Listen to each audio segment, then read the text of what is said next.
Hello, everybody, and welcome back to Top 5. No, that's not it. I meant to say the Rating 5 podcast.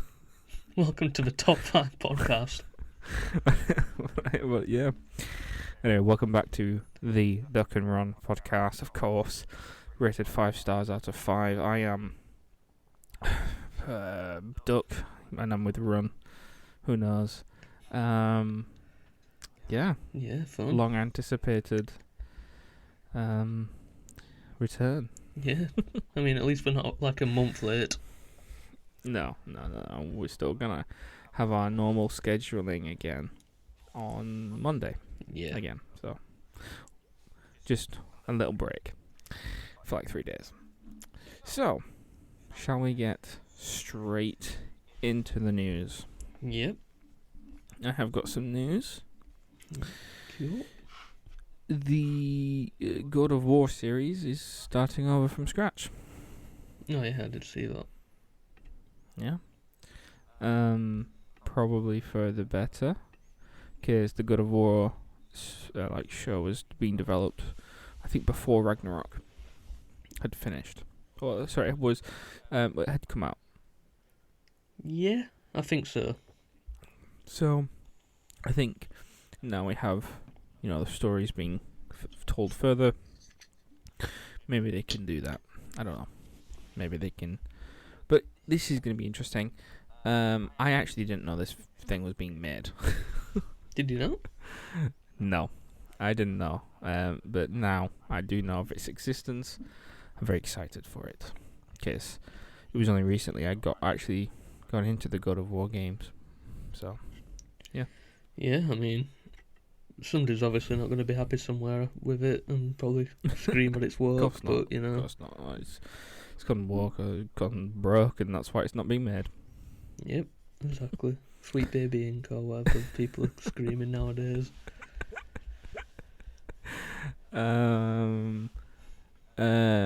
We've got, what else have we got?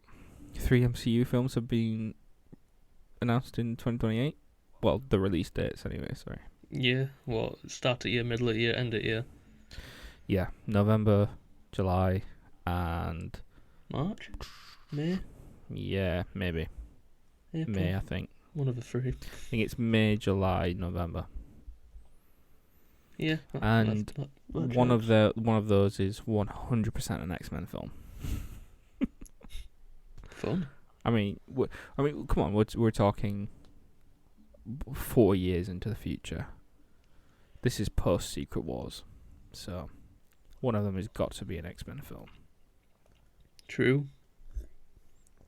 Do you think that when they because I think they flag these release dates way before ahead. Let's say it's like when they trademark things, they just trademark things just in case. But do you think when they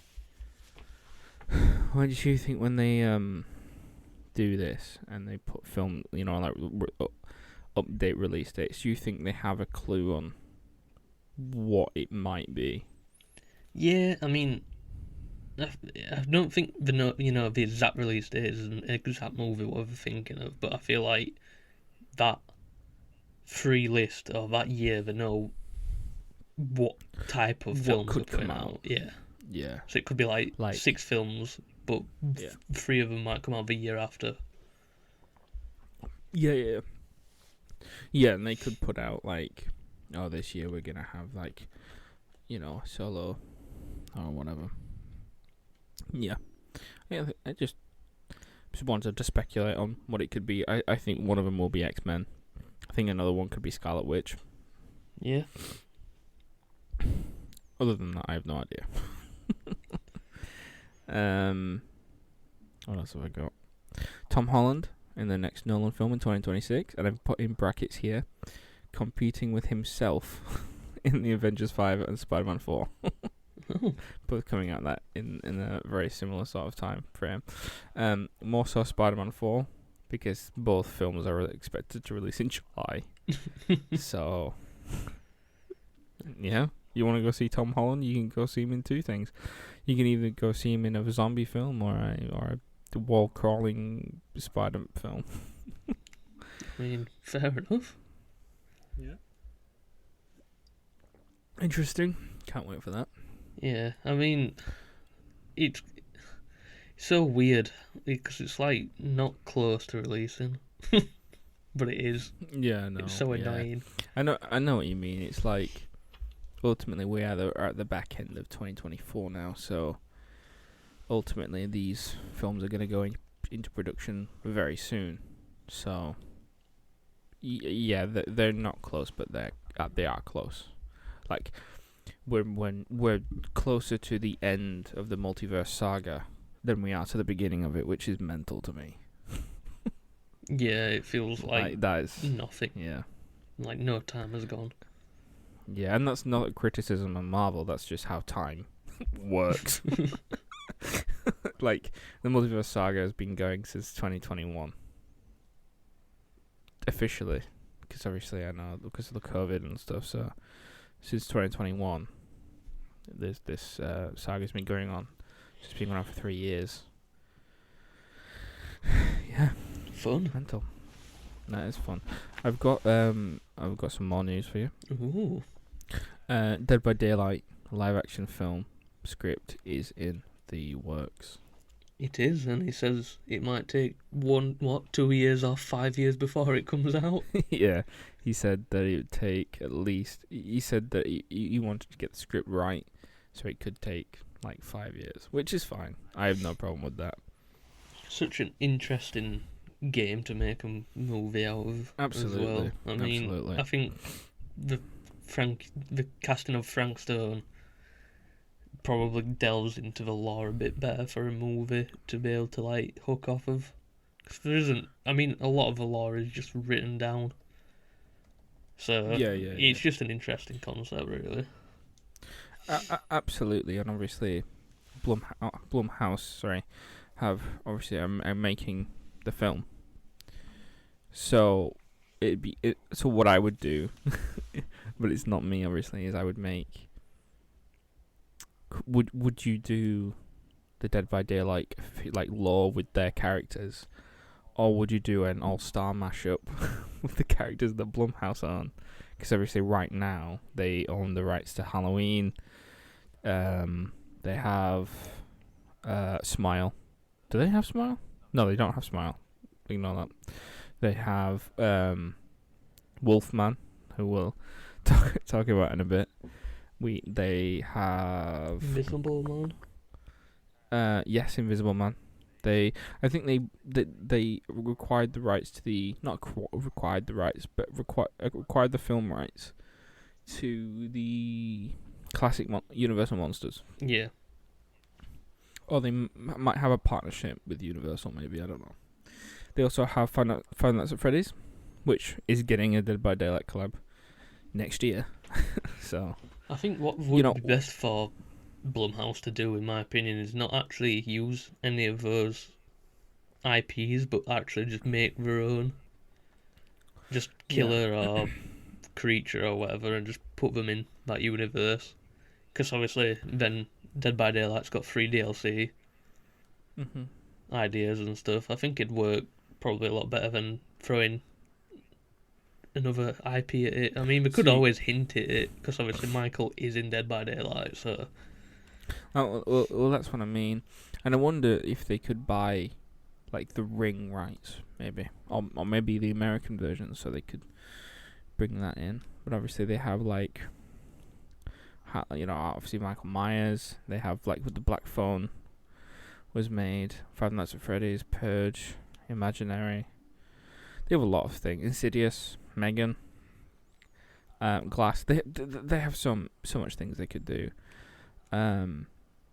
It's not just. Yeah, I don't know. I don't know what they're gonna do. I mean, maybe they'll do. I originally wanted like an anthology series, like a TV series, what could just like go like per episode could be like a killer and a survivor, or just a survivor, or just a killer. I think that would have been pretty interesting to see. I also wonder if they're gonna go down the game route in terms of the gameplay mechanics, whether it's going to be a video game adaptation or it's going to be a story adaptation. Because obviously those two are different things.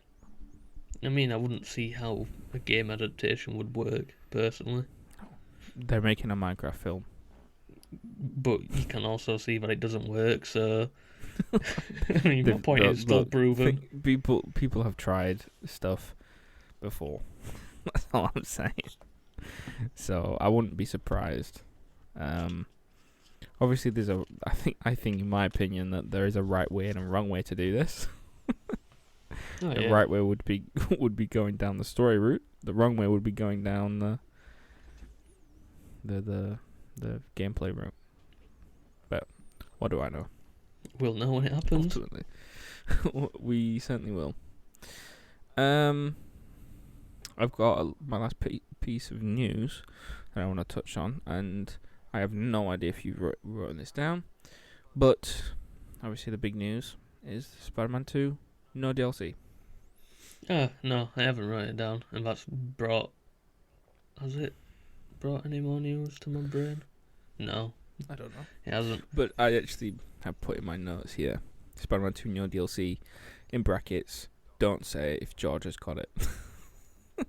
No, to be fair, I haven't, but yeah, I mean, So yeah, it's quite annoying because we know why. yeah. We ultimately the reason we don't have it is because of the leaks. That's ultimately the reason.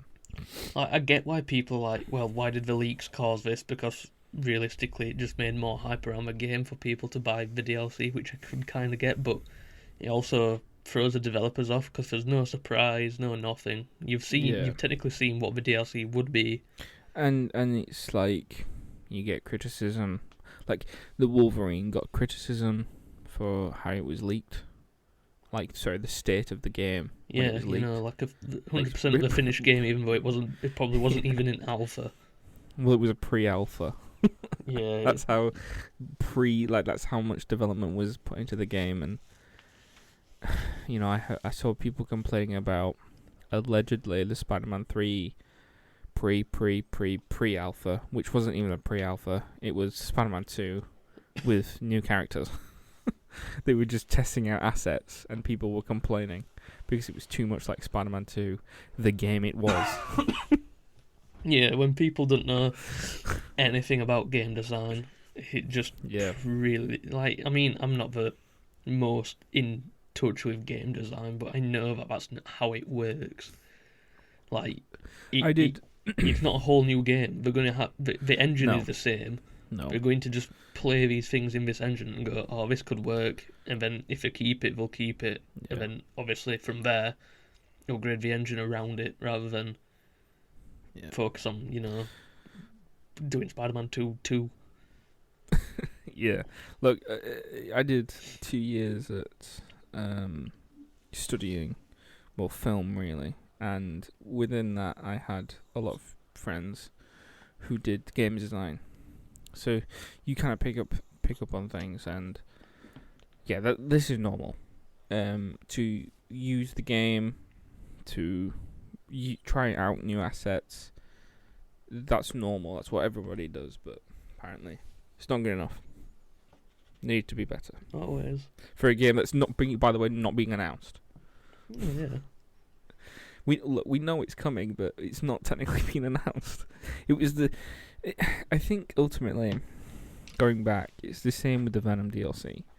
The Venom game and the Carnage DLC.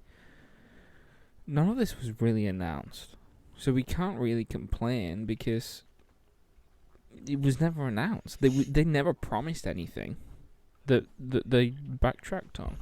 Yeah, really. And anything what could have sort of been proven true was still from a broken thing. Because obviously they have that beetle infestation DLC on the League. Yeah. But they ended up updating the game and broke it where you could actually access the dev console and it was there as beetle level or whatever. And it's like they were working on it, but there's no point in them doing it now. Everybody knows, 100%. 100%. What I think's happened is I don't think we'll be. I don't know if we'll get a Venom game. But what I do think we'll get is I think we'll get another Miles game. Yeah, and I mean it makes complete sense of how Spider-Man 2 ended. I feel like that is Yep, the way this should go. So I think we'll get another Miles game with whatever they were working on with. Maybe they ultimately thought that they were working on a Venom game, and they thought, well, we don't have enough content to make a game. Yeah. Maybe they weren't happy with it. So I think they'll maybe work on a Miles Morales 2, and which will make sense, which makes complete sense, and maybe that can be the Venom stuff. Maybe they've moved on. Maybe they don't want to do the Venom game. Maybe they want to do. They've transferred all the assets to make Carnage. The whole thing. So all the assets have gone into Carnage, and that's what is going to be in Miles Morales 2. Maybe, I don't know. I'm not the developers, but I mean, no matter these what, guys. yeah, I trust them, and I'm very, very excited for whatever they bring to the table. Like, absolutely. I mean, I saw so many people complain and say, "Oh, there's another game developers I don't trust." They've never put a foot wrong. Trust what they're doing. I completely have complete trust in them, in whatever they do. yeah, So, I mean, it's like I'm not it's the thing of like, yeah, Spider-Man 2 can feel a little bit rushed, but that wasn't their fault. That's the publisher's fault. That's Sony's fault. No. Once again, Sony's fucking up another Spider-Man project, but don't blame Insomniac for that, because that wasn't them. No. They can't handle. I mean, Sony needed a prime IP out, and sadly, had to drop on Insomniac to rush. But even then, like, can you remember when the announcement trailer got released, and it said 2023, and this was in 2021, I think, and everyone was annoyed because it was so far away. Yeah. So what are they supposed to do? You know, they. Yeah, because now everybody's saying they were obviously the in trendy thing to say now about Spider-Man 2 is that it was rushed and it's actually not a very good game, which is ridiculous. Which is a ridiculous thing to say, but you can't argue that maybe in some areas that it was rushed. I agree, but I loved it. It was probably the best game that I've played. It's not the best game, because you can objectively go back and go, okay, that's objectively better. But I've not enjoyed a game as good as I've not enjoyed a game like I have with Spider-Man 2. Even the Jedi Survivor games, which I adore, but I absolutely adore those games as well. So yeah, I trust them. Yeah. I agree. There you go. Is that you done with news? Yes, that's my news done. So, I'll start with mine. Phasmophobia's finally got a release date. Yeah, I actually, I was gonna put that in my news, and then I thought, no, that's best for you. It's 28th, isn't it? I want to say 29th. It's one of those 2 days. But yeah, I mean, finally, waited a whole month for that information. We've got it, and we will be playing it. There is a lot of Call of Duty news, so I'm not going to talk about it all, but I will go through it quickly if anybody really cares. But over the last, I want to say weekend or maybe last week, they've posted a lot of like in-depth things. You'll find it on their website, but I'll go through a bit what interests me. So they've talked about the progression. They've brought back Classic Prestige. You did play with Classic Prestige, but you probably never Prestiged. No. So that's back. So basically, when you get to level 55, you can reset to level 1 and get like new items, but you have to unlock all the items you've just unlocked again, which is fun. That does not sound fun. No, but you get like cool operators and that, which is pretty cool. And it's just to show off. I love operators. Yeah, I mean, once you get to Prestige 10, it does go into Master Prestige, and that goes up to level 1000 after level 55, so fun. Oh. They brought back reticle challenges, which, well, I think I want to say it was last seen in Modern Warfare 2019, which is pretty big. Yes. I like customizing a reticle, especially when you can get like that green dot or blue dot or whatever it was in MW 2019. A lot of fun. And now, for somebody who loves stats, they're bringing a lot more stat stuff into the game. Ooh, that's up my street. So now, when you're like using weapons and stuff, you can show off that weapon stats with a badge. And obviously, if you get the final kill cam, your stats with that weapon will be shown while you game a kill cam, which is pretty good. I think you can choose what you can put up, because obviously I feel like it'd be a bit stupid if not. You can choose the stats that make you look the best. Yeah, basically.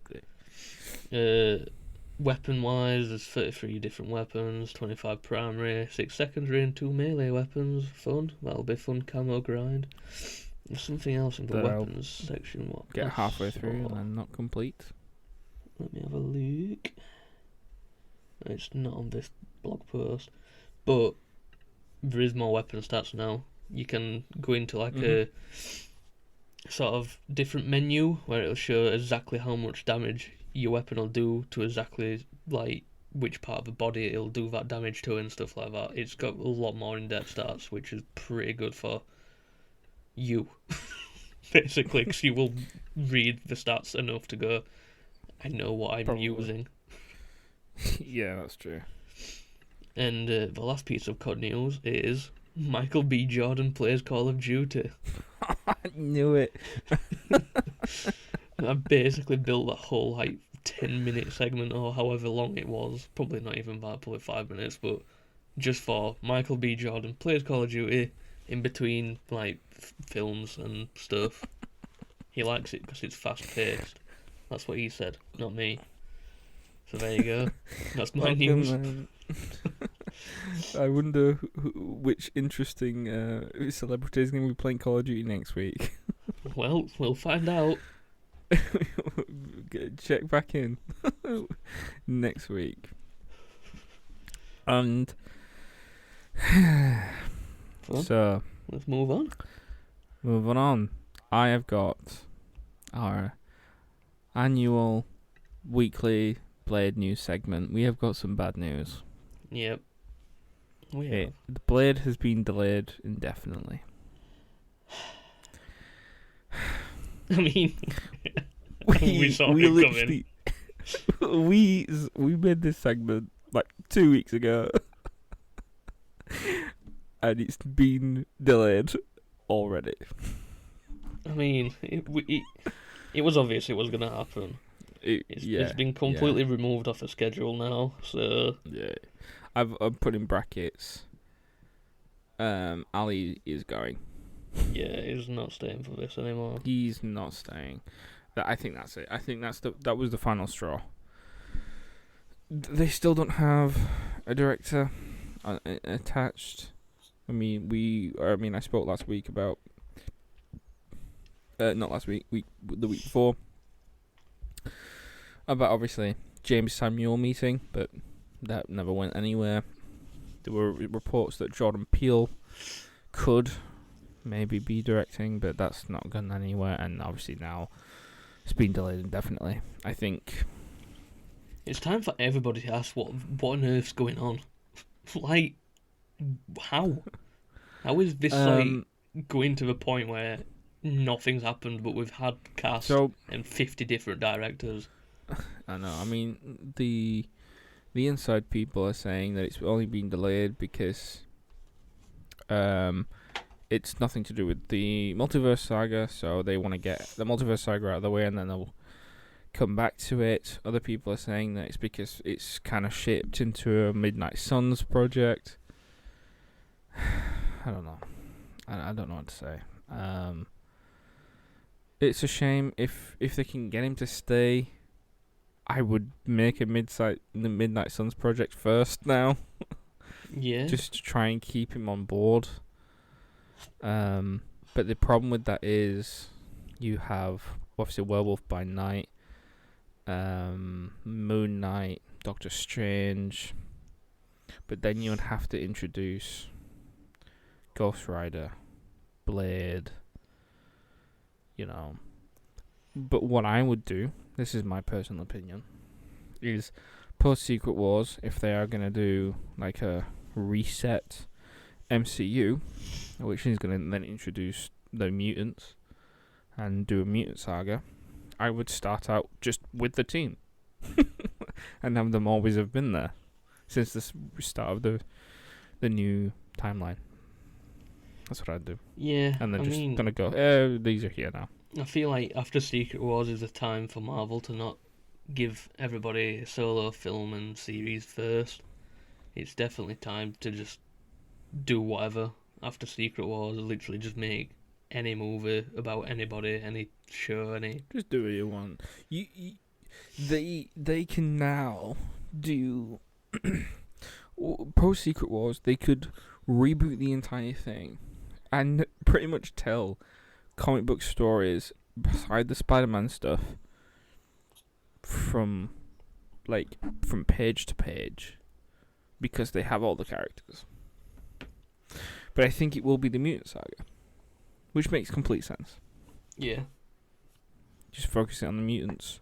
Obviously, the reports are that Dwayne "The Rock" Johnson has been tipped to play Apocalypse, but it doesn't. I don't know if Apocalypse is going to be the end of the saga. Who knows? Who knows? Or is the Phoenix going to be? I don't know. I don't know what they're going to do. We don't know what, but the two things, even though they are like the major,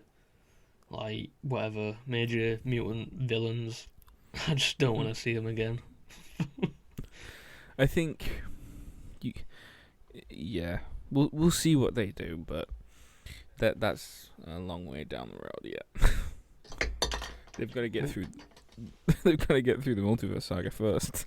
Yeah, and I mean the ending to this isn't going how they planned it, but no, but who knows? We'll see. Yeah. Should we move on? Yeah. Right, trailers. We've got two. We have. What do you want to start with? Don't Move or Wolfman? Don't Move. Yeah, I've got the least to say about that one, to be fair. Yeah, it's a weird thing, but I feel like I've seen the movie now. Watching the trailer does show a little bit too much, in my opinion. Right. My problem with this film. How are you going to make it longer than 20 minutes?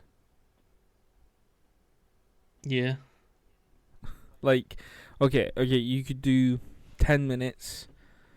Like, the 20-minute segment has to be the majority of the film, right? Because that wouldn't make sense. Is it like the last 20 minutes? Yeah. I don't know. I don't understand. What was strange... Like, the premise is brilliant. Why make it 20 minutes? Why not make it 60 minutes? Because then you can do an hour and 40-minute film. You can do 20 minutes. You can then spend the hour in the middle completely surrounded by... Right, can you imagine... We'll get onto it, but like, if Smile... It wasn't 7 days, or like The Ring, it wasn't 7 days, but it was 20 minutes. Yeah, it gets into the problem when it's more quantifiable of your time. 7 days in like games and movies, it's whatever, you've got so much time to like go through. 20 minutes, you sit in a movie for longer than 20 minutes. Yeah, you know what exactly. 20 minutes is more than like 7 days, so... I love the premise of having a ticking time clock and it being 20 minutes. If it's going to be a short film that's going to be 25 minutes long, I'm on board. This is brilliant. But for me, I'd have not made it 20 minutes, and I'd have made it an hour. And then you can have a feature length, an hour and 45 minutes film, when you have like 30 minutes introduce at the beginning, 10, 15 minutes at the end, and have the bulk of it be the hour. But like I said, I like the premise. It's interesting. I can't wait to see how it's gonna be.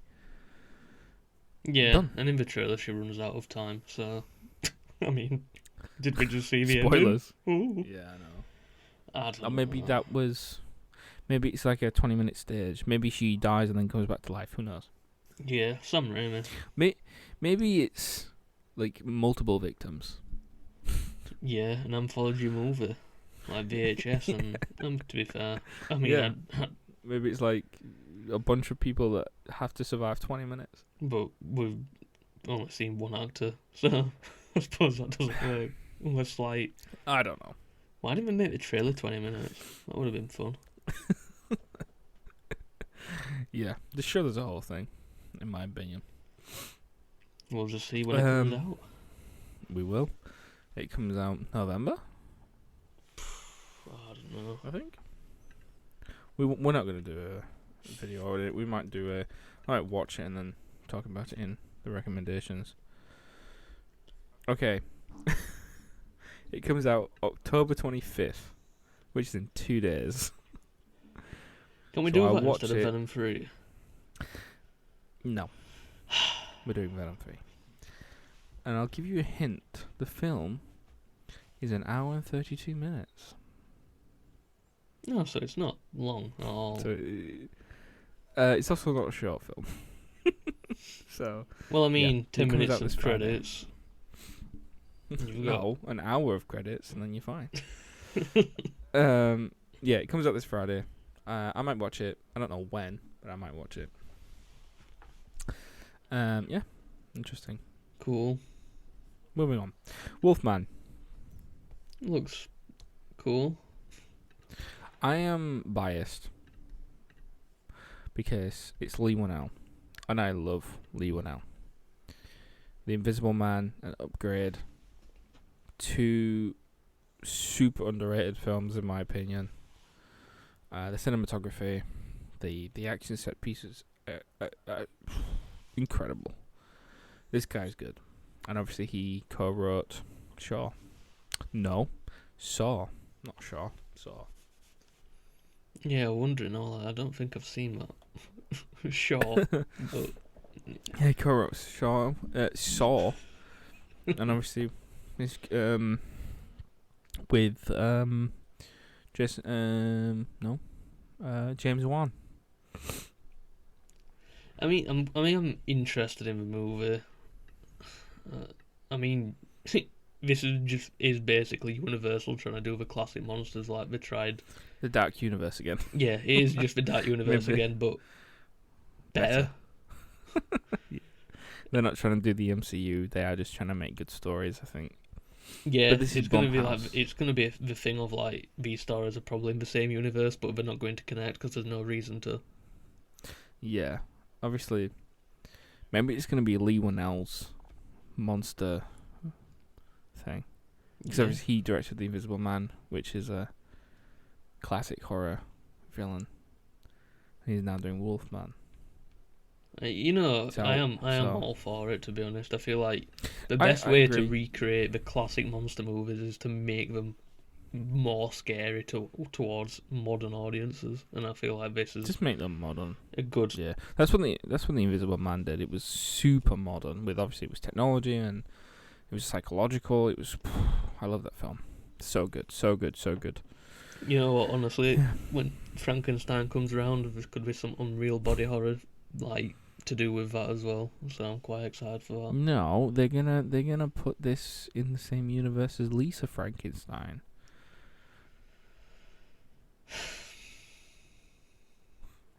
Okay. Do you know what that is? No. It's with Catherine Newton. Okay. I'm supposed You to know, know. I know who she is, but I don't know. She. What do you mean? Look it up. Do I have to? Lisa Frankenstein. It came out this year. Did It's it? like, yeah. That's definitely going to be in this universe.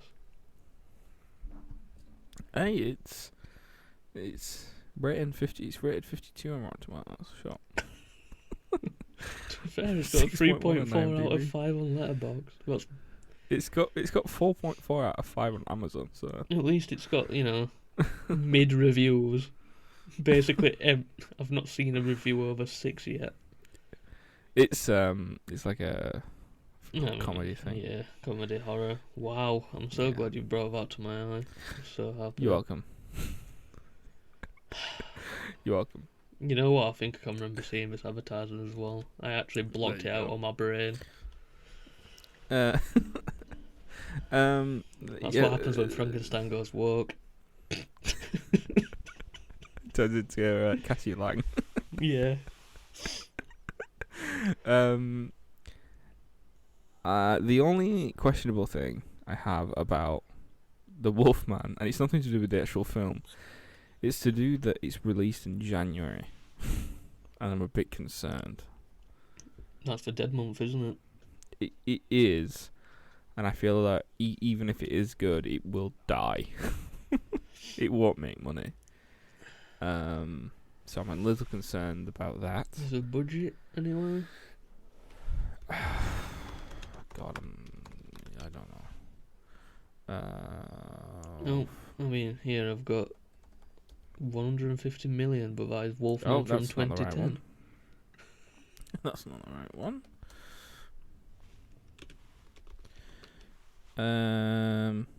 Wolfman I can 2025 financial information. I can tell you it's expected to have an opening weekend of 35 million, which is actually pretty good. That's decent, actually.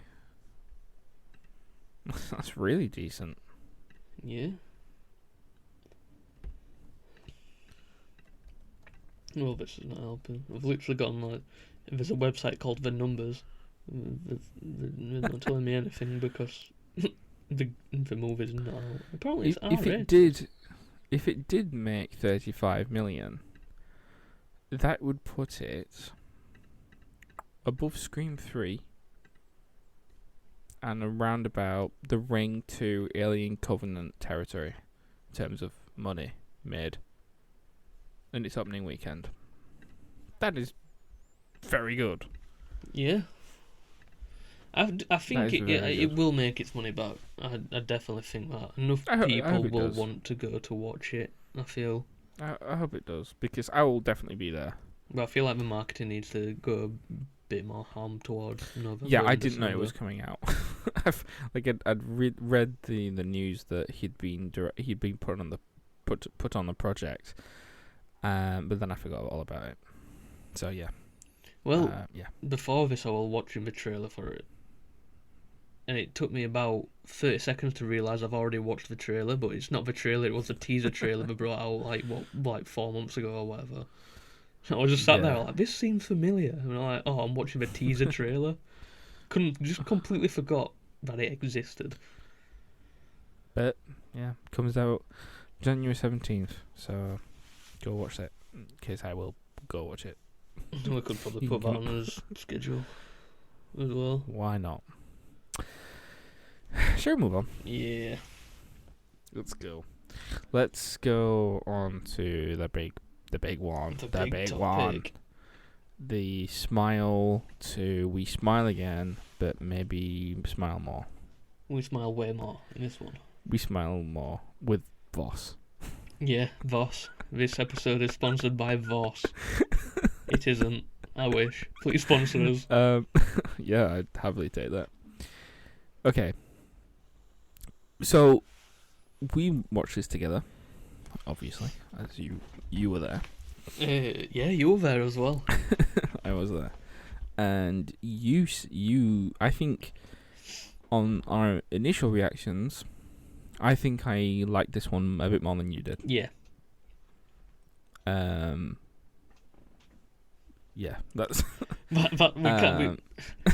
Non-spoiler at the moment, obviously, so we're not yeah, going to get into the reason. non-spoilers. I can't get into the reason for why I didn't like it till we get into the spoiler bit. But well, it's not that I didn't like it. I didn't like it as much as the first one. Yeah. But I'll explain that obviously spoiler review bit. But overall, the movie was decent. Like I'm not calling it bad. It was still a good movie. I just personally didn't think it was better than the first one. Yeah. But it was still a very, very well-rounded horror movie. Okay. So, so in my notes, I have here. So, I'll give a little synopsis on it. So, if you didn't know, Smile 2, it follows a singer/pop star who sees her friend, commit suicide in front of her, and now is infected by the same demon that infected her friend. And then we see her go through many horrible things because of this demon. It's the first thing is it's very reminiscent of the first one, very similar in terms of story. Yeah. They do obviously. It's not the exact same. I feel like it does avoids retreading the same thing. It's a better sequel than another smiling thing that came out very very recently. Yeah. So yeah, I think the first thing I want to talk about is how good Naomi Scott was. Yeah, honestly, throughout the movie, you forget she's an actor, and you think she's an actual pop star as well. Like it's she's pretty, so good, just unreal. I've seen people like going, genuinely, I think she should be nominated for an Oscar for this. And obviously, that's obviously subjective, but she's good. I could see that. I can see why people are saying that. Yeah. I think it's the best I've ever seen. Her in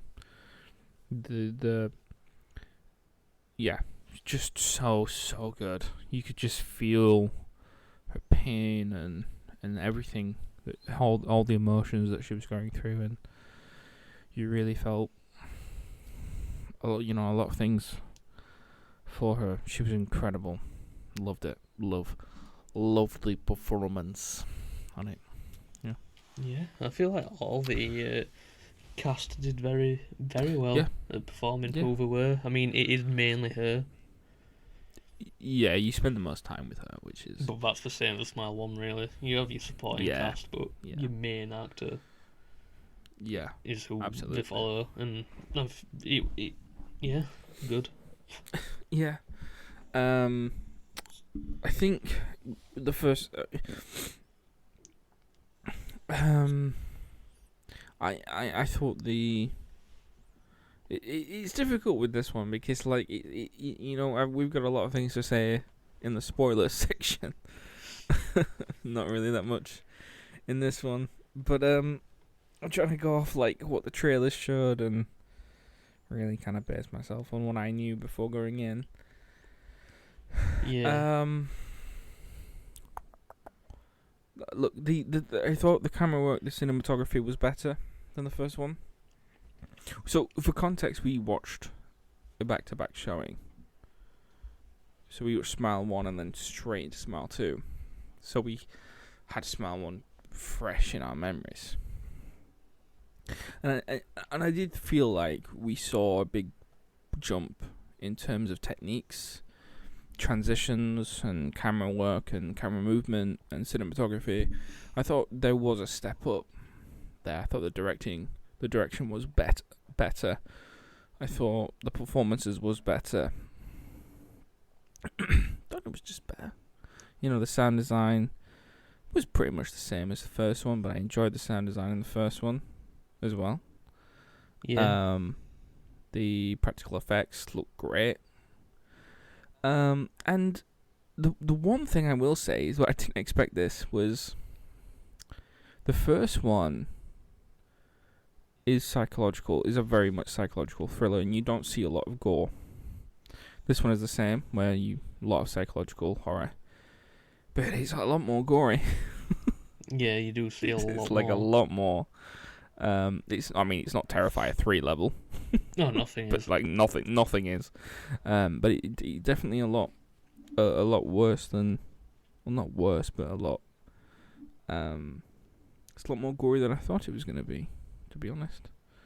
So, yeah, that was a surprise. It could be a turn away for some. I don't think it is. No, it's not nearly enough. If you watch horror movies fairly a lot, yeah, it's not bad.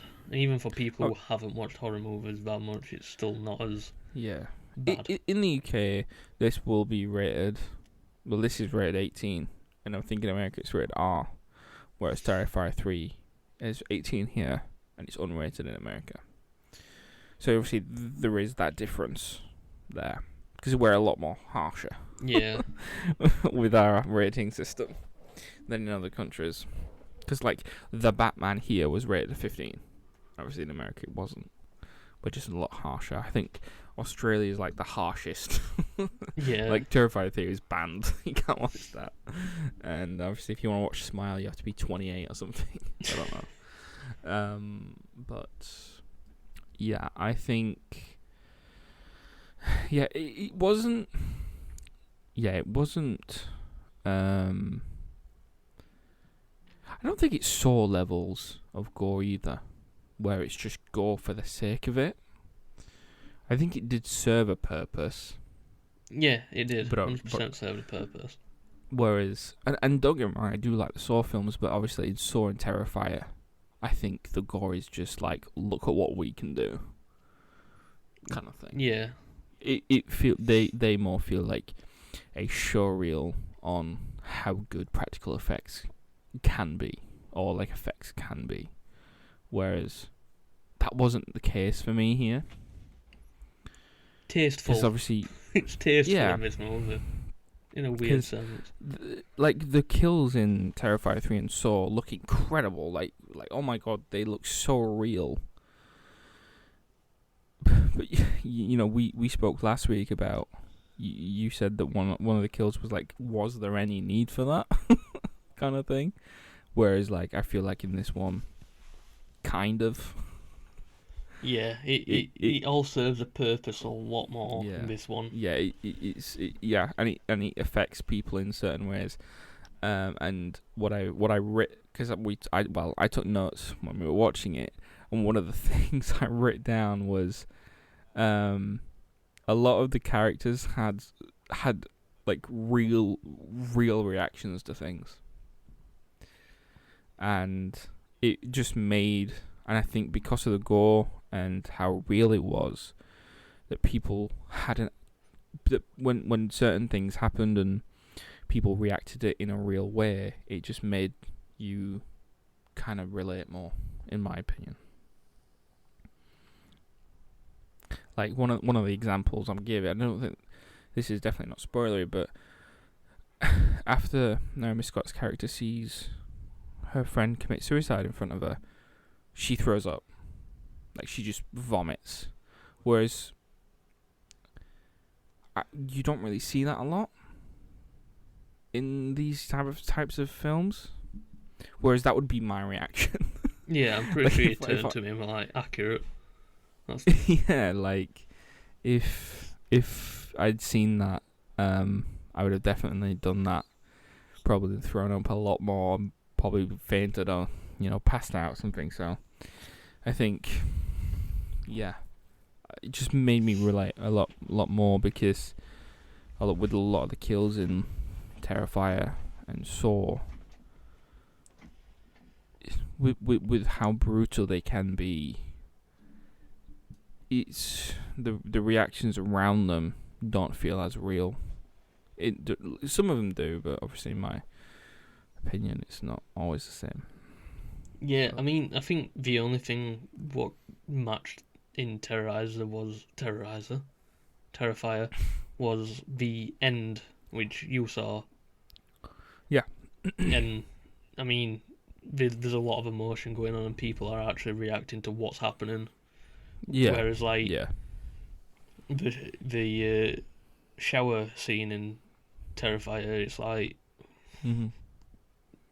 it's just screaming, really. And, I mean, yeah, you would be screaming, but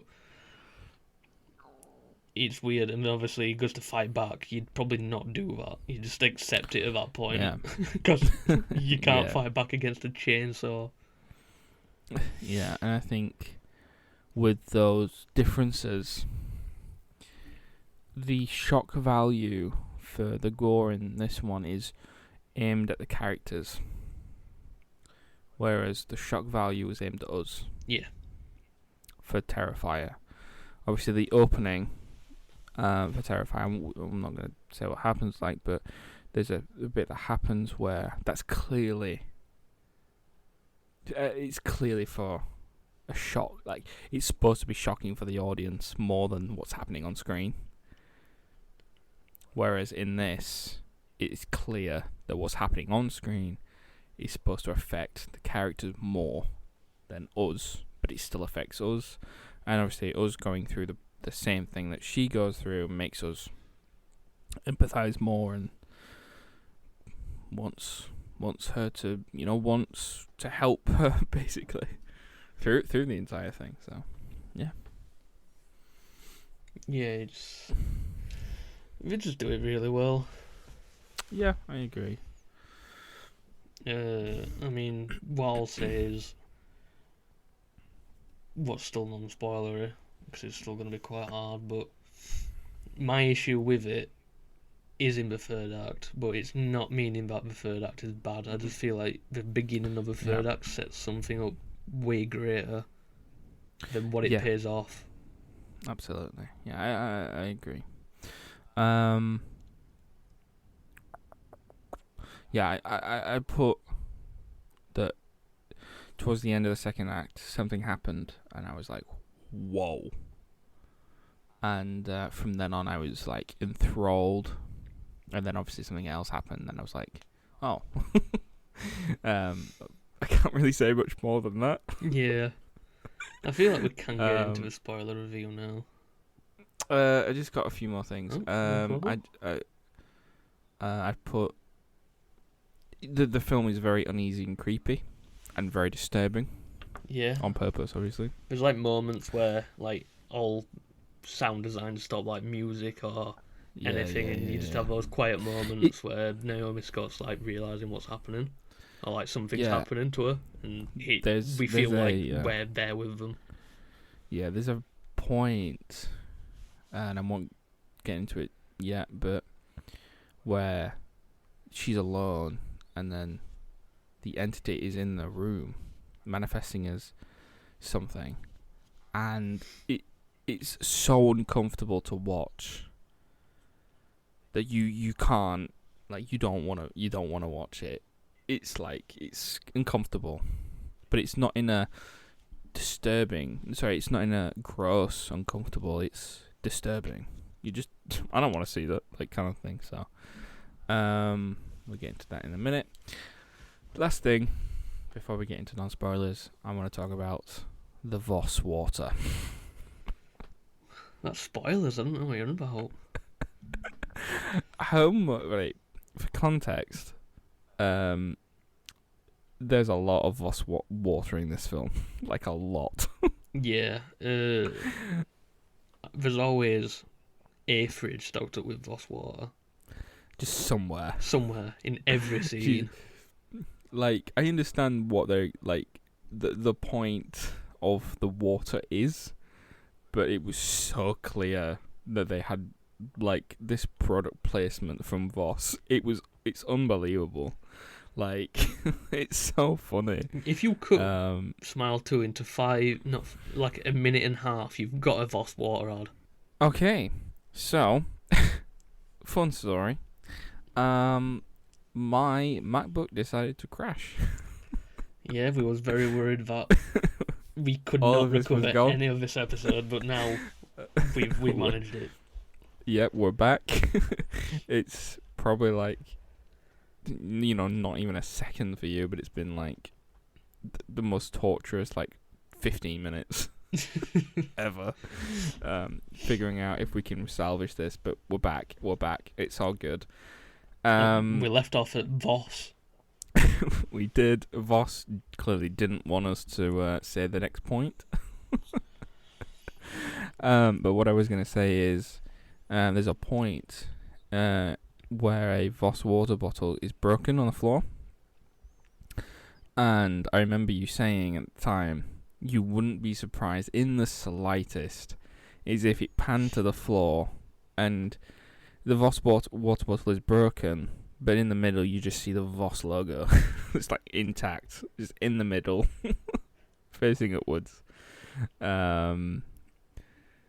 And it does show it, but really annoyingly it's not in centre frame. I would have rather them done it in centre frame and just be like, just fuck really it, this is what we're doing now.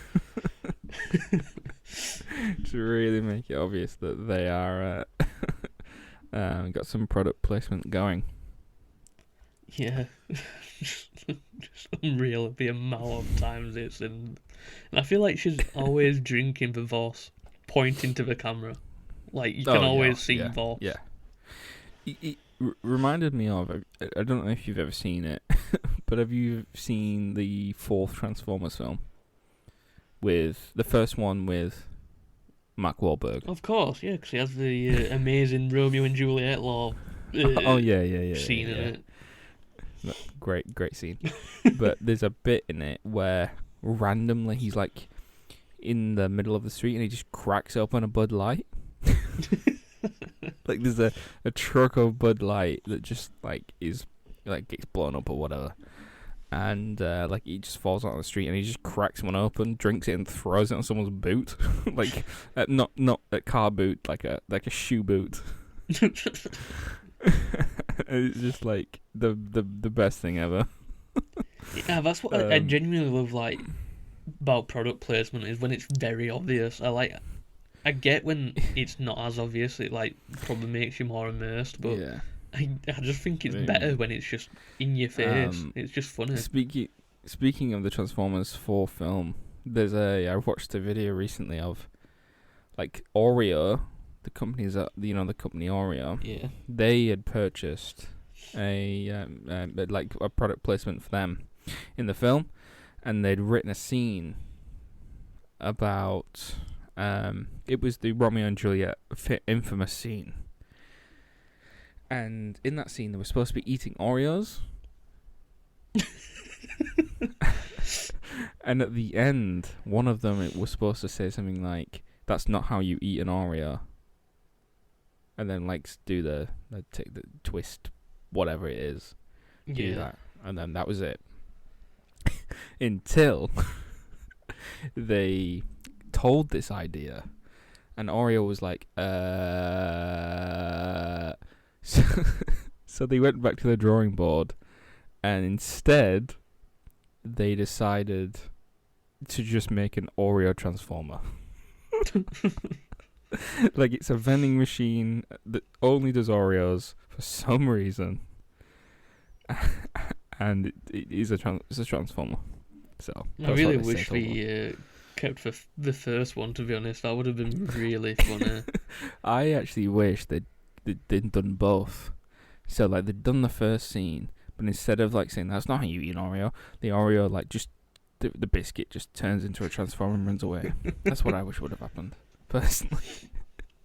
Or they have an argument about whether it's legal or whatever, and the Oreo turns into a little man, and then he explains the law. And then he also goes, "But it's still fucking weird." Transformers I'm not from this planet, but that's fucking odd. turns to the camera and is like, "That's not how you eat an Oreo." And goes back. That would have been perfect. But anyway, get off topic. Yeah. So I think that's it for me in terms of non-spoilers. Yeah, I feel like a lot of my not news but opinion is from the spoiler. So. Okay. Spoilers, spoilers, spoilers. That's your alarm. Spoiler alarm. If you don't want to be spoiled, then go away. Yeah. Well, actually, no. Mute, and then come back. Yeah. So I'll let you go first with your spoilers. Would you just want me to get straight into it? I think. On my opinion. Yeah. Fair enough. So, basically, what killed the momentum for me is they did what last week I didn't want them to do. The truth or dare us. They did truth or dare us. At the end, Yeah. we find out that basically the whole third act was not real. Yeah. And she's actually now on stage. Her time's up, and then she kills herself in front of 1,000+ people. No, she doesn't peel herself. She kill herself. I thought you said peel herself. No. I was like, what? She impales herself with a microphone. Which weirdly we don't see. We see the aftermath, but we don't see her doing it. Yeah, no. But that is because they're following on the thing where at the end of a movie you don't see it. You see it through the eyes, but you can't see it Everybody through the eyes else. because there's 1,000 people in the crowd, so you can't actually see it. But it's I would say there's more than 1,000. I'm only saying 1,000 because I can remember earlier in the film talking about 300, 400. So I'm just rounding it up. But I think that was just for the charity gala what they go to. Yeah. But yeah, and also in that scene it reveals that her mum's still alive, which I mean, yeah. I feel like it would have been more effective to keep her dead. So yeah. So we can rewind a bit. Yeah. Yeah. So the big thing is that in both films, both protagonists lose. But, in the same, they both fail. Which is fine. And yeah, I've got no problem with that. The only problem I've got is both films are very, the message of the films, both of them are basically about overcoming trauma. And I had the problem with this when I rewatched the first one, and it was basically the entire film's about trauma and basically guilt and overcoming that guilt and trauma, but then she just dies. So it's like, oh, she's overcome this and then boom, dead. And it's just kind of the same with this one, where she overcomes it and the guilt and everything, and it's just like boom. You fail. I don't know how I feel about that as a message. I don't know. It's the only thing that doesn't sit well with me in terms of your message. But, I don't know. Maybe people interpret it a different way to me. And that's fine. But that's not how, I interpreted it this way. Yeah.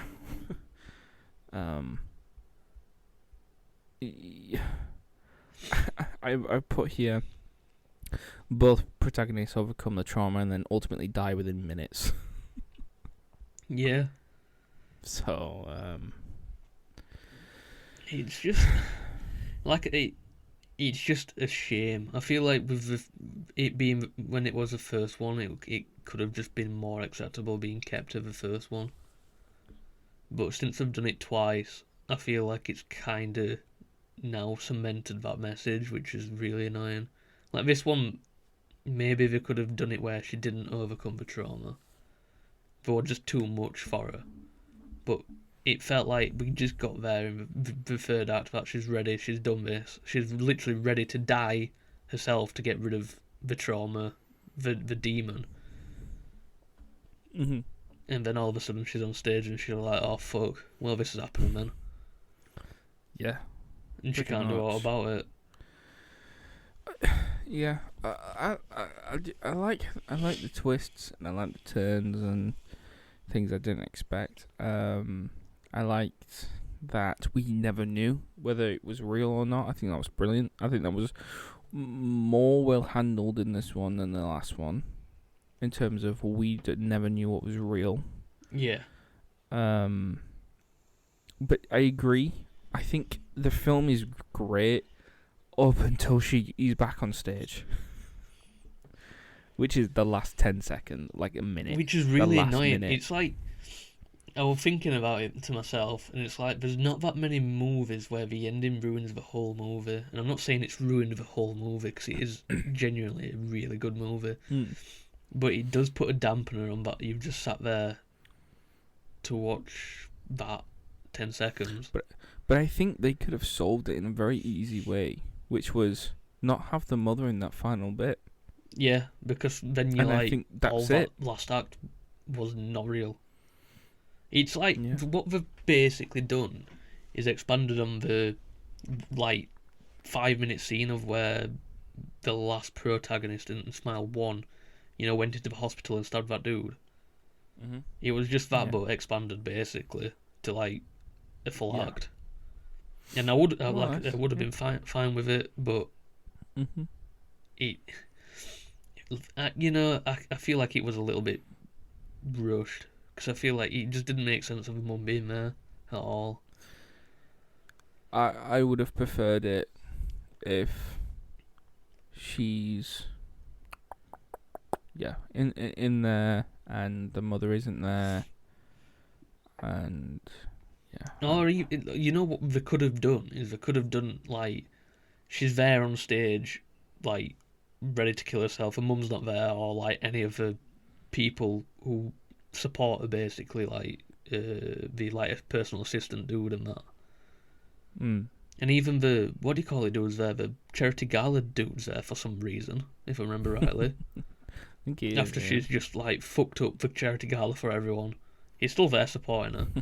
I feel like it would have been better if they weren't there, but the police go up to stage to start arresting her, or something like that. Yeah. And then she's killing herself, and they see it, and then obviously everybody else sees it, and they're like, fuck. But you would have set the stakes a bit higher. I think, obviously, we are speaking about the ending first, but I think what this one does do is give I know they truth or dare us, but I am more interested to see where this will go more than that one. Yeah, I mean, obviously, Truth or Dare just wasn't a good movie. Yeah, they're gonna do a third one. I think this one really leans into they're gonna do a third one. Obviously, with everybody who was at that concert witnessing it. So, my question is the demon multiplied? Is it in everybody that witnessed it? Or is it just in, one unlucky person? I don't know. Well, who knows? Yeah, it's hard to say, but I feel like the intention is for everybody to be, obviously showing the whole crowd. And you can see the reflection in their eyes. You can't obviously make it out because it's fucking 1 pixel on the screen, but you can see it. Yeah. But I just feel like the stakes are too high now. There's in a weird way, obviously, it's never going to be defeated. There's no way of doing that. And even if they do a prequel, it obviously can't be defeated because it's a prequel. But yeah, who knows? Yeah. Who knows? I just thought get the bad opinion out of the way, and we can go back to the beginning now and talk about the good. We'll go back. I think that ultimately the twists and turns were better dealt with. I thought there were more unexpected things going on that I was like, oh, I didn't expect to see that. And obviously we got a bit more of a background into what went off with the car crash, because at first you just think it's an accident, and then you find out later on that it's not, and I think that's well done. I think both Naomi Scott and Nicholson do a good job. I don't know his first name. Sorry. Ray. Ray Nicholson do a good job. He looks so much like his dad. Yeah, I mean that's what happens when your dad doesn't give birth. That's what happens. He doesn't know, but like you can like be not look that much alike as a parent, but they look. You can tell. The smile as well. I was like, that's Jack Nicholson. Yeah. It looks so much like him. He's not in it a lot, obviously, but from what he is in it is quite good. Quite menacing. Yeah, I feel the opening scene is actually really good of showing how it spread from person to person. Yeah. Because it literally comes, doesn't it? It comes together perfectly. It's just a shame because I really enjoyed Joel. I actually liked him so much. I like and Joel. It's such a shame that he just gets killed. What I liked was that Joel. We saw the differences in approaches to how Joel did it, and I wondered if the opening of this film really tried to go at how difficult it actually is to get rid of this, even if you are willing to kill somebody in front of somebody else. Yeah, and it showed a lot of desperation and everything on him. And he ultimately failed, and somehow I can't remember if it was explained or not, but Lewis got it from him, but I don't know how. So basically, obviously, he shot the first, because what he did is what I called as soon as I saw it was he's going to kill he's going to kill criminals. He's there to kill a criminal, so he's sort of doing good while. Yeah. And he does that, but obviously, the person who he intended to witness it, well, the one he set up to witness it accidentally dies because he shoots him. So he shoots back and accidentally kills the witness. So he's there fuck. Was the other dude Lewis? Lewis, the other dude who passes it on to Sky Riley. I don't know. I'm just gonna say the names now because I've got Wikipedia up here. I get it. Obviously, that Lewis just comes in and is like, "Yo, what's happening?" And then he's technically witnessed the event, so he's got a curse. And then Joel gets brutally hit by the truck. Yeah, I mean, he didn't survive that. Yeah, it's a shame that he's gone because I did enjoy his character, but it just shows that even if you do get rid of it, something will always get you. I think is that in that term. Yeah.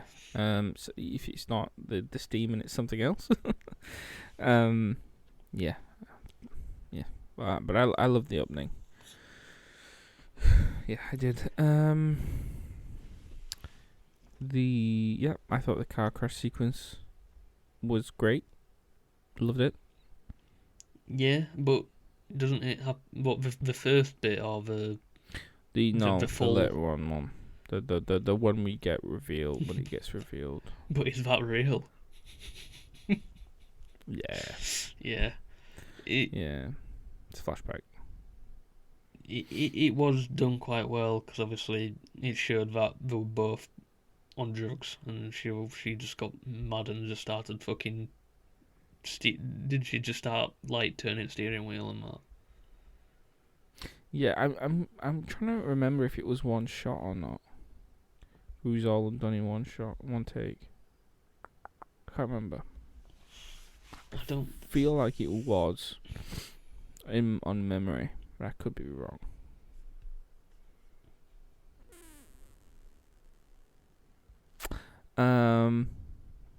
Yeah, I don't know.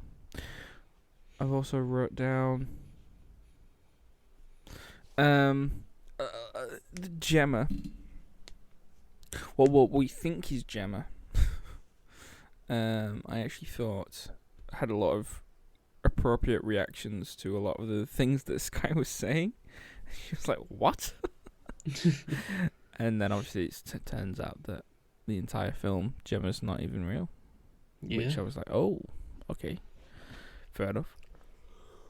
Pretty good, because that mean I guess it shows that the demon's stronger, or that Sky's probably got a lot more trauma.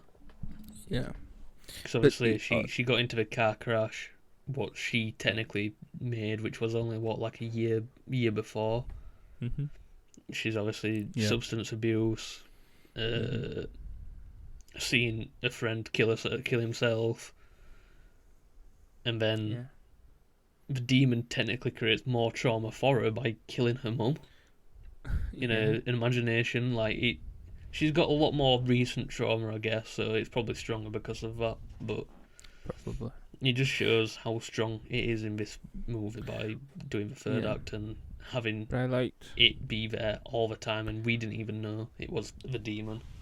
Yeah, I liked the fact that they did set it up by obviously having her keep messaging Gemma and Gemma not replying because Gemma's not there. So I did like that. Thought that was cool. Yeah. Okay, I want to talk about the mother. So this is the thing in earlier when I said there was a point towards the end of the second act that I was like, wow, that's cool, and that is the reveal of the entity is killing is in her mother, and the entity is killing herself as the mother, and she's trying to run away, and then she stops at the door, looks down, and she has this weapon that has killed her mother in her hand, and she turns around and her mother's dead. I thought it was incredible. I was genuinely shocked at that. And I was like, wow, that is good. It was well made, it was well shot, it was something I didn't expect, and I think what sells it the most obviously is Naomi's acting ability. Yet again, the way that she's afraid, she's hoping that it's not real, she's petrified, she's traumatized, she's heartbroken all at once, and you can tell on her face. Honestly, she's so good, and and the way she's like trying to hide and figure out what to do, and that she's got really no one around. That it just because what this one did better, I think, was the first one. I don't know her name. The main character had Joel around, so she had, a supportive character, whereas Sky didn't have anyone. Well, really I feel like she didn't her. feel like she did, but that's because that was her fault, like treating PA like a PA and personal assistant as a personal assistant, and her mum obviously is the classic mum who sort of wants to get her famous, so she's got something in her life, and it was all that, like, although there's people she could talk to, she didn't really, because she's in that mindset in a way of like, well, they're only there for me. I mean, there to help me. I think the first one did a good job at highlighting how the demon can kind of make you isolated from everybody, whereas in this one, I found it interesting that it wasn't the demon isolating her; she had already isolated herself. So the demon didn't have to do that. Yeah. Did have its job for it. So that's good. Again, brutal deaths. Different note. Lewis's death was brutal. Wow, it just kept going. Yeah. I was like, okay, stop, please. And then she threw up, and I was like, yep, I'd do the same. My favorite shot probably was when he stood behind her in the mirror, when she's looking at the mirror, and he's stood behind her, so she turns around and he's not there. But she turns back in the mirror and she's there, and he's still there. I just found that really good. Yeah. Yeah.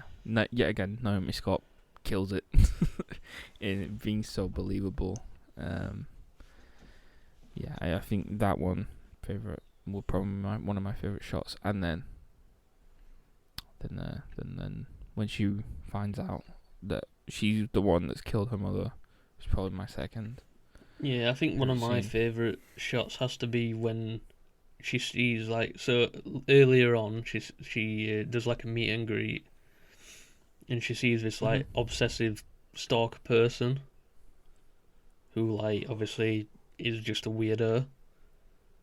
But then later on, the demon uses that, and like you don't know if it's actually the stalker person who's broke into her apartment, like the slow pan up and between all of his clothes, and then like the pan up to just this naked stalker dude just in her apartment. That was very well done. Yeah, I like that. His name is Alfredo. I wrote it down. I wrote it down. There you go.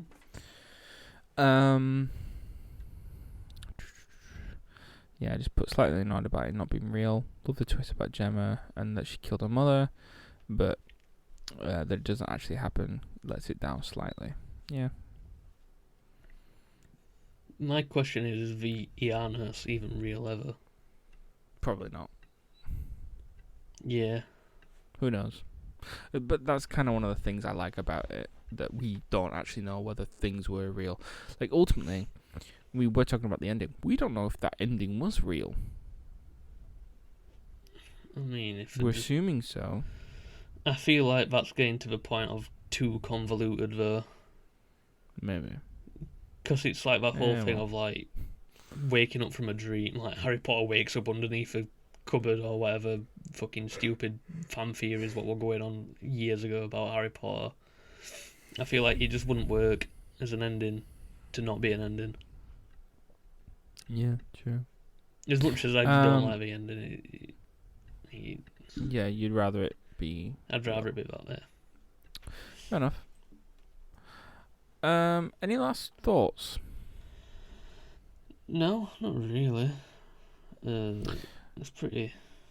It's just an all-rounder good... I don't really think it's that rewatchable of a movie compared to the first one. Because I feel like the whole, like, thing of the movie is not knowing if... not knowing that it's real while you're going into it, or, like, thinking it's all real. Whereas, like, now you know 90% of the twists. I feel like a lot of the movie... I mean, it's a good movie to look at still, but yeah, if you're going in for the story, you kind of know it too much. Yeah, the story is very similar. The last thing I want to say before I give my closing thoughts is I didn't think the music added that much. There was I didn't notice it at all, to be honest. There was one... No, I don't mean like the soundtrack. I mean, there was one, like, pretty much music video that I thought went on for a little bit too long. Yeah, I get that, actually. But I thought it was just a good thing to show. But I agree. I agree about that. A little bit short. Yeah. Yeah. At least didn't do a Joker where it just stopped. So they could sing a song for 2 minutes and then carry on. But whatever. Yeah. Okay. My overall thoughts. This is what I wrote. So this is what I'd written. I put, overall, this film does an amazing job expanding on what the first one did. It's not a perfect sequel, as it does retread some of the first film, especially in the first act. But once Sky figures out what is happening, it's a much improvement on the first one, which I really enjoyed, by the way. I loved this one. So, we invented a new rating system. So, what are you rating this out of 5 smiles? I can't remember what I rated first one. You rated it 4. 4? I'd do this as a... I'd still say it's a 4. Yeah? Yeah. Yeah, I'd rate this a 4. On my Letterboxd, I rated Smile a 3.5, and I rated this a 4. Yeah, fair enough. I also, for context, I rated Alien Romulus a 4 as well. And Deadpool and Wolverine, I think I rated a 4 as well. Fair. But whatever. Do you want to hear some box office things about box office stuff? No. Yeah. Alright, moving on. No, okay, so the domestic box office opening for this in the US is 23 million, which is better than Smile. Their first Smile, and better than the first Conjuring, and for context on a sequel, it's done better than Insidious Chapter 3. So that's interesting. Currently, as of right now, it's made $47.9 million worldwide. In contrast, Terrifier 3 has made $42.6 million, which I actually think is incredible. Like, I didn't really put this as a comparison, but I just wanted to really kind of point out how good Terrifier 3 is doing. Yeah. Really. I mean, it's like, it is a fair movie, to be fair. I did shit on it a little bit, but it's mainly because of the one scene. Yeah, but obviously it's making more than Terrifier 3, but everybody expected that. But to consider that Terrifier 3 has made 42 million is incredible. Last week we couldn't find out the budget for Smile 2, and now I finally figured out the budget. Ooh. We said last week we said that our estimates would be between $50 and $80 million. Yeah. We were wrong. Oh. This budget. So the first one has a budget of, I believe, 70 million. Yeah. I'm gonna get that up. So. Yep, 70 million, and this one had a budget of 28. I did think it would have been lower, but I thought it is quite a safe bet to go for like 50, between 50 and 80, because... So it only had $11 million more, which after watching it, I would have come out saying 50 to 80. Yeah, I would have still said 50 to 80. Yeah, because it looked that good. It looked a lot better. But fair enough. Well, yeah, good. And it is estimated currently to make between 190 and $200 million worldwide, which would match the first Smile. Very nice. So, that's good. Moving on. Recommendations. Have you got any recommendations? Have I got some recommendations? Let's talk about some recommendations. I want to start with you first. I want you, if you've got any recommendations. I have got some recommendations. So, my recommendations are, in light of the final Venom film coming out this weekend, I have got, for you, my recommendation this week is the best Venom story we have ever seen in media, and that is Spider-Man 2: The Game. Controversial. It's not the best Venom story. It's more of the best in film and games. Yeah, I agree. But that's not saying much. Yeah, I mean, basically, what you're going against? What? Spider-Man 3. Spider-Man 3.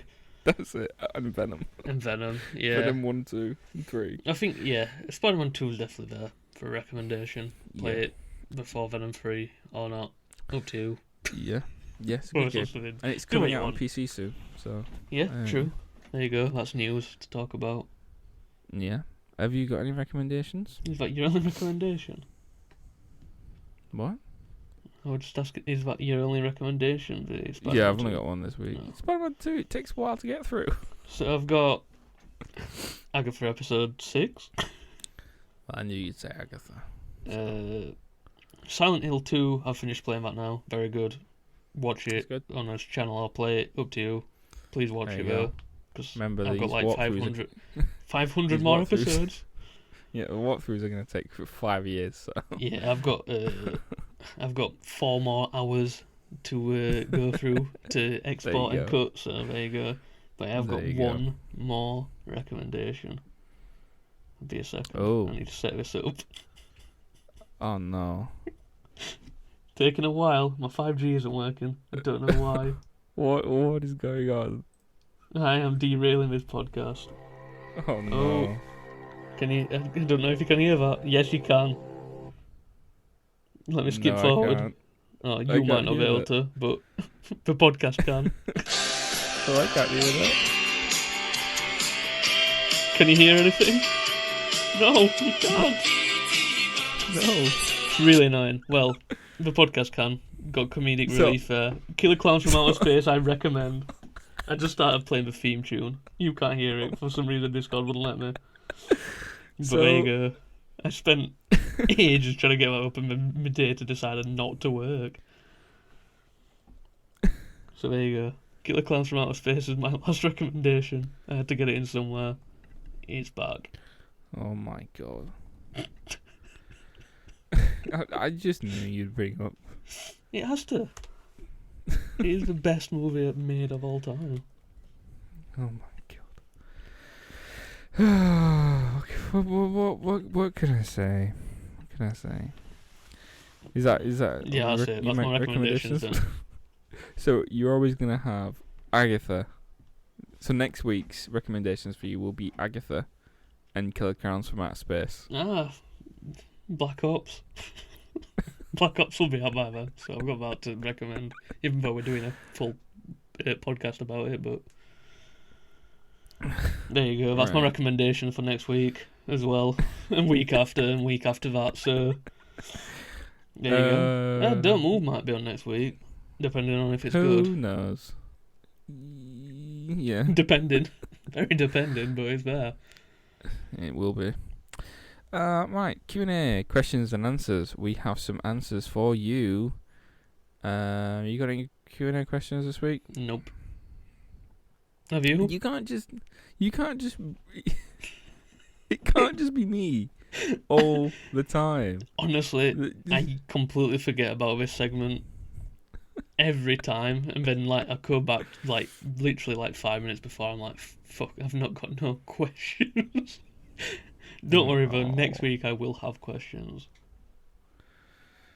I mean, yeah, you better have questions. I can't just keep doing this. I trust All your the time. question makers. Clearly, it's just me coming up with all the questions. One of my questions was, because I'd recommended Spider-Man 2, was, what do you think is the best video game adaptation thus far? Uncharted.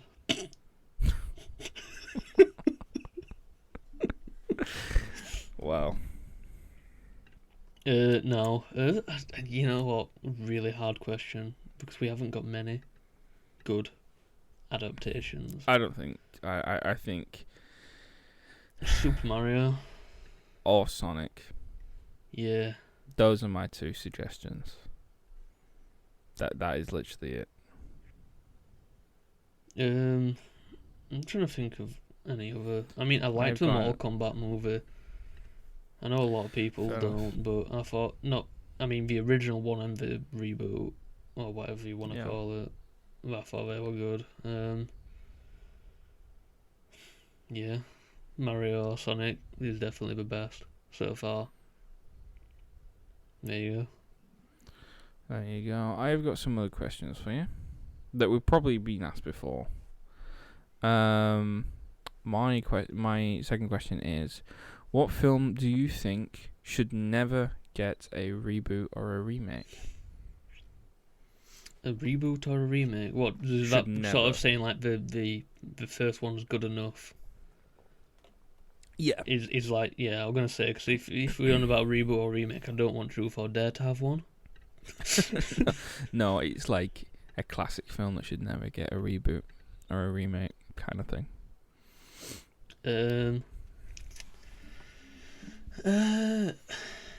I'd say Halloween, but it did. Did it though? Or would you more say Yeah. that's, well, didn't it requel. I'm talking about the Rob Zombie one. Oh, fuck yeah. I forgot that existed. Exactly. That shouldn't have existed, but it did. We exist in the same world as a Busta Rhymes Halloween movie.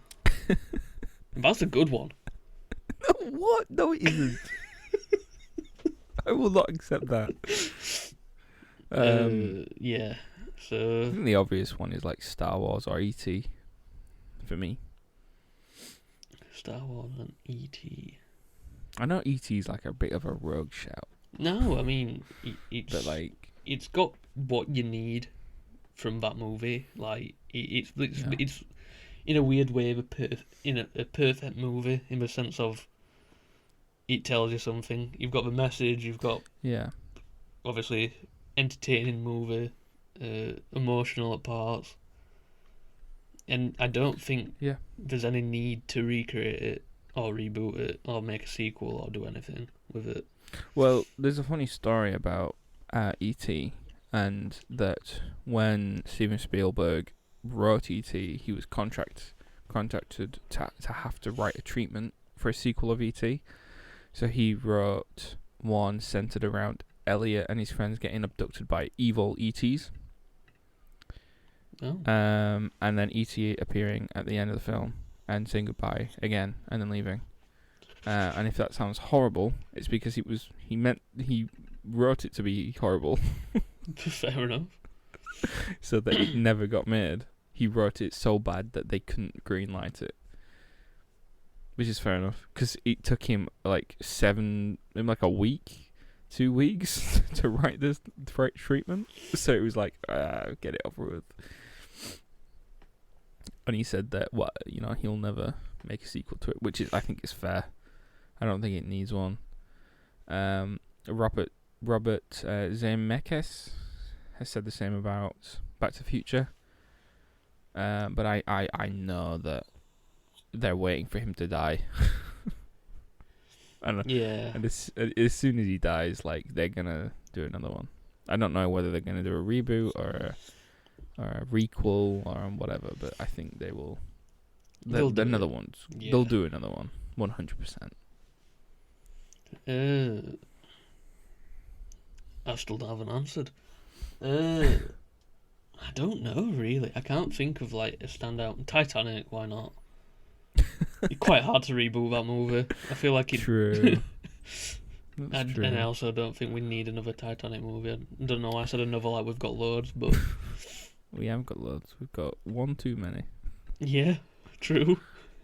We've got one too The only many. time I can think of like reboot or remaking a franchise is because it's bad. Like I can't think of a good one. I mean, Titanic's not that bad of a movie, but it's not needed. And it's hard because like most of them do already have reboots. Yeah. So The Thing. It's already got a reboot. But I wish it's not. It's a prequel. Didn't a reboot. It's a prequel. Technically, The Thing is a reboot Yeah. because it's obviously The Thing from another world first, and then John Carpenter was like, "We'll make The Thing, and we'll make it good." And someone else said, "I'll make The Thing, but worse." You know what? Actually, if we're talking about a franchise, what doesn't need a reboot? Scream, because they've already gone too far into it, and they've literally took the piss out of it. So you can't do it now. Well, yeah. Well, they did. Yeah, was it Scream 4 that was about reboots? I don't know. Oh, yeah, I think so. And then obviously in 7, is it 7 the newest one? No, that's the one that hasn't been released yet. 6 then. Yeah. 6 That is the one's a one where franchise. they literally talk about like requels and No, stuff. that's 5. Yeah, 5 is 5, whatever. legacy sequels. 6 is franchises. I think the issue for me with knowing which number's which is because of the first time I watched 5 and 6 was back to back, so they're blending together. Yeah. Yeah, well, same. But I think last week I told you that I was going through the Scream series again. Yeah. So, yeah, that's why they're off the top of my head. Fair enough. Because I've watched them recently. and Scream 6 is like I love all the Screams. I think there genuinely isn't a bad Scream film. I have my favourites, but Scream 5 is good, but Scream 6 is so much better than Scream 5. So much better. Anyway, I'm out of questions. I'm out of questions. Well, I'm not. Haha, pulled that one out. Oh, you did. So, we're going to mainly gaming, because Okay. that's all I could find on the internet. I mean, that's what my person told me. What is your favourite video game character of all time?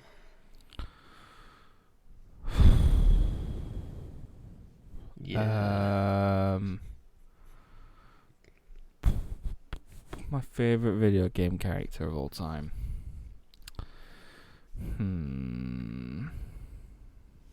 That's a good question. I'm going to be really boring, and I'm going to say Cal Kestis. Yeah? Why is your reason? I don't like Star Wars. Yeah, true. He's a good built-up character. Because I haven't really played as a specific character that I've... maybe Kratos. No, I'll put... is Kratos more basic than Cal Kestis? I mean, the issue is, like... basic. It doesn't really matter, does it? No. So I will say Kel first, and then Kratos second, just because for original franchise and one for the only reason I'm gonna put Cal first is maybe because I played Jedi Survivor when it came out. Sorry, Jedi Fallen Order when it came out, and then Survivor when it came out. Whereas Ragnarok was quite new to me. You was a late comer for God of War. Yeah, I was late. I never played the 2018 God of War. I watched a playthrough, not a playthrough, a playthrough, and then I played that. Then I played Ragnarok, and then Valhalla. So yeah, I was pretty late. So yeah, but yeah, that's my answer for you. Mine is the small clown from Killer Clowns from Outer Space. I knew video you were game. I knew you were gonna say Killer Clowns. You know one day when like this like I'm gonna have to make it like just a compilation of you talking about Killer Clowns from Outer Space. Get counting as well. We'll get a counter on screen at some point. How many times has George mentioned Killer Clowns this week? Well, once Blade comes out, that could be his next section. And I think my he'll not come out. Favorite gaming character, Spider-Man. No. So, yeah. Yeah, I mean you'll not know him, but Leon Kennedy from Resident Evil, very good, very good. I know who that is. I only know him from Dead by Daylight. Oh yeah, true. That's the only character I play. There you go. yeah, it is. So that's my favourite gaming character. Let me read some more questions. Some of them get really a little bit too deep. Like this question: what is your opinion of the role of video games in promoting mental health and well-being? Whoa! I don't think we're not quite. We are not qualified for that answer, I'm afraid. But then there's some weird ones like, what is your favourite video game weapon or ability? But that's getting more into... Yeah. Yeah, that would be like using the Force or swinging. That's about it. What is your favourite game, like, setting? In the sense of, like, open world, linear, story-based, choice-based, etc. Like, what? Type of game, I guess, but not genre. I don't know what you class it as, like a genre or. I would say like story-based games. What you like single player story. Single player, like obviously Jedi Survivor and stuff. Yeah, Spider-Man and God of War. But, so would you do open world or more linear? And if you don't know what linear means, it just More means linear. it puts you on a path rather than Yeah, exploration. I think more linear in terms of then it's a progression thing and you can work towards something, I guess. Yeah, I think sort of like so. Call of I'll Duty. go. In a Yeah, weird way, yes, like that type yeah, of you're on a path. There might be yeah, choices and stuff down the road, but yeah, realistically, you're just going into one story, middle and end. Like, I mean, beginning, middle, and end, rather yeah. So than I'll middle of it. Or let's explore all this map to find 15 collectibles or whatever. yeah, yeah. So I'll go with that. I'll go with linear single player story based games. Yeah, I mean, it's same. Like, if it's linear, I'd much rather it. Like, a lot of the Resident Evil games are linear, but it does include a lot of backtracking, like Silent Hill, where it does feel like the world is bigger than what it actually is because you are still on a set path. Whether you need to like complete 3 puzzles to open an area, you've got that choice of which puzzle you go to first, but it's still there's one path to that, one path back, and then you're Yeah, done. That's probably I agree. fair enough. Any Um, more? Well, no, not really. What's your opinion on the use of historical events or figures in video games? oh my god. Shall we call it there? Yeah, Then? I think we've done enough. All right. Yes, we've done enough. We've been going for nearly 2 hours again. Our average length now. So yeah, if you enjoyed this episode, give us a follow on all of our social media, please. That'd be a help. We are on YouTube as well. Obviously, as we said before, and the Silent Hill still being on YouTube. It's also streamed on Twitch. That's not me. I don't do that. No, thank you. We had just played Outlast Trials that I'm currently making my way through editing, so that'll be up very soon, hopefully. Yeah. Call of Duty comes out Friday, I want to say. So there might be some videos posted while that's out. I know. Yeah. I mean, at that point there will be 2 videos daily going out on the channel, which sounds a Yeah. lot, but I mean, Eh. we like just a mix of things. We've got the end of Silent Hill 2, and then you'll have Call of Duty, which is a very contrasting, different Definitely. game. But then there's a Quiet Place game out that I'll be going through as well. So can't wait for that. I can't either. I cannot wait for that. So that'll be fun. But yeah, make sure you follow us on Twitter and YouTube, and we'll keep you up to date on what is coming out next week. No surprise, it is Venom Day. Yes, we've got Venom to talk about. Obviously, whatever else happens through the week, a celebrity will start playing Call of Duty, and Killer Clowns from Outer Space might re-release. So we might have a good week. We definitely might have a good week. So yes, we can also give our first thoughts on Black Ops next week. But we've got a full-on review coming for that the week after. But yeah, next week will be Venom 3. So, until then, I guess we'll see you next time. Yeah, I'll see you at Venom 3. Woohoo!